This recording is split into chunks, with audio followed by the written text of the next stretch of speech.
सकाळ सकाळ एटी काळुକୁ रुटी खाଇବା ପାଇଁ देली। काली रातिरे बଳିଥିବା रुटीरे मु एटी गोटे अंडा पुचटा करी रोल बनैकिना खाई नेइतिली।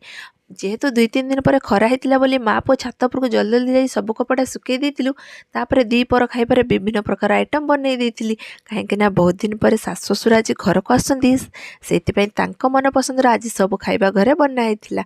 आमे समस्ते खाई सारी मु बाहर जाइतिली एठी पार्लर आसु आसु मते बहुत लेट होइतिला। संध्यारे मु समस्तଙ୍କ ପାଇଁ एठी चा आ बिरिवडा छांकी समस्तଙ୍କୁ खाइबा ପାଇଁ देई देइतिली।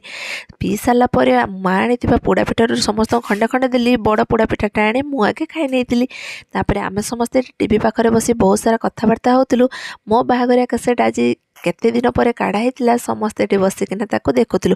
तापर माँ बाबा जेहेतु एक्सपो जाइछन्ती आम ये बहुत किसी आज एक्सपोरू नहीं आसछन्ती। मुझे मथुरा केकटे खाई चली माँ बाबा ये राजमा और रुटी बनवाई। प्लीज आपण मैंने कर दियंतु सब्सक्राइब।